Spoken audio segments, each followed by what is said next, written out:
Ever think about what it would be like if you could help the people you care about reach their dreams? Like if you had some kind of inner power to make it happen. That's a powerful thought. Yeah, it is. And that's actually what we're diving into tonight. This lecture by Neville Goddard is called Creative Moments, and it's from April 27th, 1965. Oh, I'm excited to explore this. This is a fascinating idea. This notion of a hidden power within us that could impact the world around us. So what's the core of Goddard's argument here? Well, he starts with this really interesting take on Jesus Christ. He suggests that Christ, isn't just a historical figure, but a representation of God's creative power. And get this, he says that this power resides within each of us, specifically as our imagination. Wow, that's a pretty bold statement. So he's basically saying that we all have a little bit of Christ within us in the form of our imagination. Exactly. And when Goddard talks about God, he's not referring to some kind of distant figure up in the clouds. He uses the term I am, which refers to the core of our consciousness, that feeling of simply existing, the awareness that precedes any thoughts or labels. I see. It's that fundamental sense of being. And he ties this back to Exodus 3.14, where God identifies himself as I am. It's fascinating how he connects this to 2 Corinthians 5.12 and suggesting that God operates and creates through this I am power, which he equates to Christ, the creative power within us. Right. And he even talks about forgiveness and reconciliation, and it makes you wonder, how does all this tie into helping others? That's what we're here to figure out, right? To Yeah. see how we can actually apply these concepts in a practical way. Absolutely. Now, Goddard places a huge emphasis on dreams and imagination. He cites Numbers 12.6, where God reveals himself to prophets through visions and dreams. So he's suggesting that dreams aren't just random firings of our subconscious, but potentially a channel for divine communication. Yeah, like a direct line to something bigger than ourselves. And to illustrate this, he tells this story about a friend who decided to experiment with this idea before sleep, pondering, who am I? And then affirming, I am Christ. So he's tapping into that Christ consciousness we were talking about. I'm curious what happened.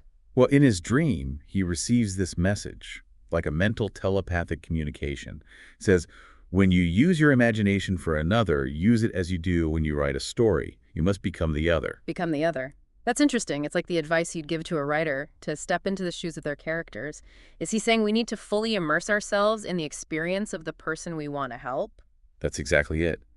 And this friend, being a writer, totally understood this.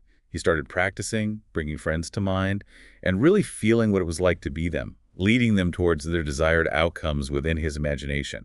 He was essentially giving them the faith, resources, or whatever they seemed to lack to achieve their goals. So he's almost like playing God in his imagination, directing the lives of those he cares about towards positive outcomes. Right. And after practicing this for a while, a voice instructs him, tell this to Neville. So he shared this revelation with Goddard. Wow, that's wild. I wonder what Goddard did with that information. Well, he encouraged his audience to experiment with it. He mentioned that many people, including himself, found success with it. Right. But there's another story about a friend who wasn't at the lecture, but learned about the technique later. Oh, what happened with him? So this friend tries it out, right? He spends the night before sleep, imagining for his family and business associates. And then he has this vivid dream. Okay, what happened in the dream? He finds himself in an Oriental gift shop and sees these wind chimes. Then he notices American Indian clothing, which seemed out of place. He puts on a coonskin cap and immediately feels like his son Michael, who was around 11 or 12 at the time.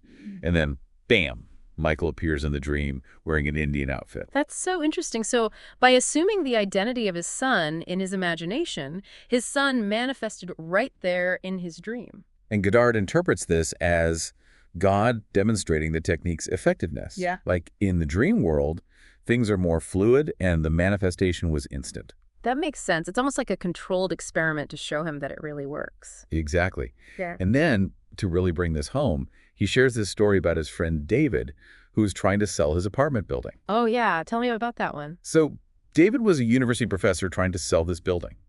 But there was a catch. All 3 units had to be rented. The sale was in escrow, ending that day, and the last unit was still empty. That's stressful. Right. So Goddard, even before he knew about the become the other technique, imagined hearing David say, it's done, I've sold it. He fully felt the relief and joy as if it was his own success. I see. He was already playing with this concept on an intuitive level. So what happened next? After hearing about his friend's dream revelation, He upped his imaginative game. He visualized himself as David, who had recently shaved his head, and had this imagined David say, "It's all done." So he doubled down, adding that extra layer of embodiment. What was the outcome in the real world?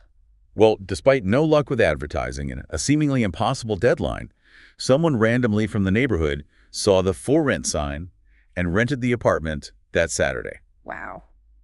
That's amazing. So the sale went through. Yeah. And Goddard points out that we can't know for sure which imaginative act did the trick.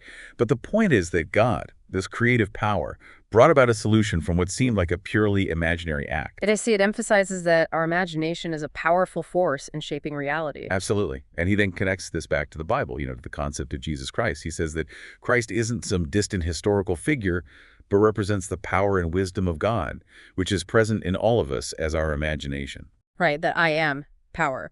And he specifically refers to Hebrews 2:11 through 13, where it states that Jesus is not ashamed to call us brothers and sisters because we all share the same origin. Yes. He also brings up Psalm 22.22, where David sings God's praises, and Isaiah 8.18, where Isaiah talks about himself and the children God has given him. This is where it gets really interesting. Okay, I'm all ears. Goddard suggests that the two children in Isaiah aren't literal offspring, but rather internal symbols of spiritual awakening. I see, like archetypes or representations of stages in our spiritual development. Precisely.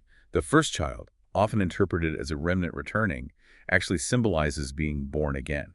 It's that realization of being the Son of God, represented by the image of an infant wrapped in swaddling clothes. It's an internal revelation. That makes a lot of sense. And what about the second child, David? David represents the realization that God is our Father. He refers to Psalm 2.7, where God says, "You are my son, today I have become your father." This is the moment when we discover our divine parentage. So essentially, everyone eventually goes through these stages of awakening, realizing their true nature as children of God. Exactly. And this is all happening within us. It's God unfolding in each individual. But with great power comes great responsibility. Goddard shares a story about a friend who used this technique without love and ended up feeling trapped. Oh, that's a bit unsettling.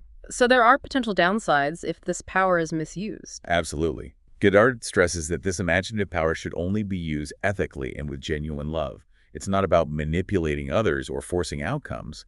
It's about helping them achieve positive desires that they might lack the faith or ability to achieve themselves. So like a parent nurturing their child, wanting the best for them and providing support, but ultimately allowing them to walk their own path. Exactly.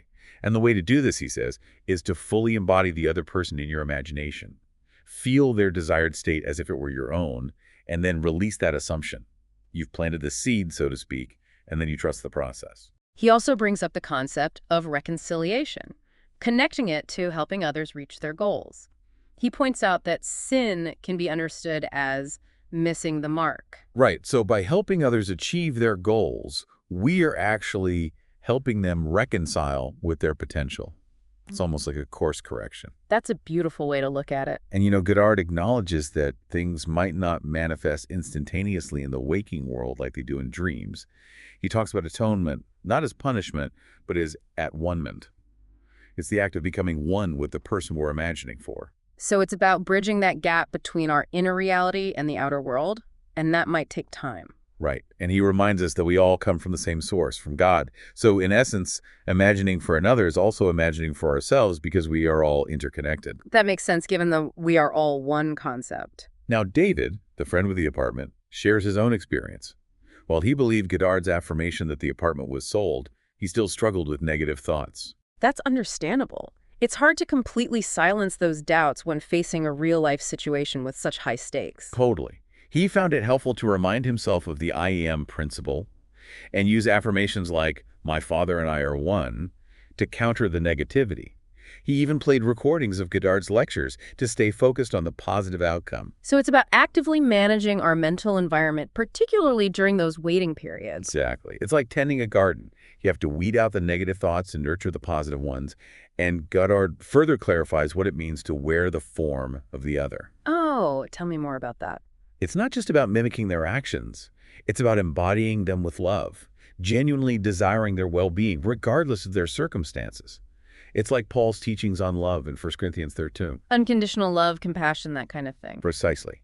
And this brings up the concern. Are we imposing our desires on others? But Goddard assures us that if we are acting from love and imagining something we'd willingly accept for ourselves, we're good. So it's about acting in alignment with our own conscience, imagining only what feels truly right and good for the other person. Exactly.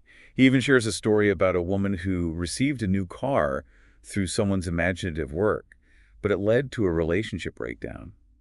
It seems that a lack of love in the application of the technique might have been a factor, and it ended up trapping the person who imagined for her in her consciousness. Oh, wow. So there are real consequences to using this power carelessly or for selfish reasons. It really underscores the importance of that ethical framework Goddard keeps emphasizing. For sure. And ultimately, the goal of this creative power is to help others. He quotes Zechariah 14:9, where it says, "The Lord will be king over the whole earth.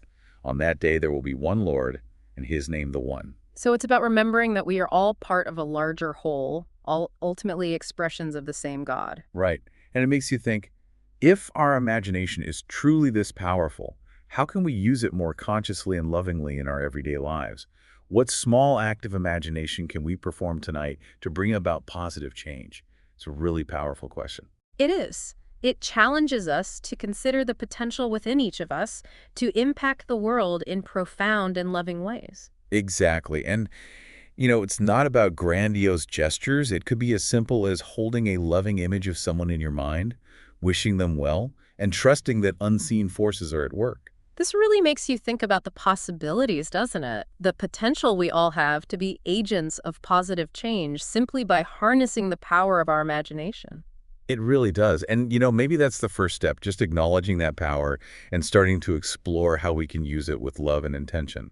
It's a journey worth taking, I think. I agree. It's a beautiful invitation to delve deeper into our own inner potential and to discover the amazing ways we can influence the world around us. Absolutely. It's been a fascinating conversation. Thanks for bringing this lecture to our attention. Of course, it's been a pleasure exploring it with you. And to our listeners, keep those imaginations flowing, and let's see what we can create together. Here, to the power of imagination and its potential to transform our lives and the world around us.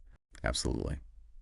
And until next time, keep exploring, keep imagining, and keep diving deep. See you next time. Bye, everyone.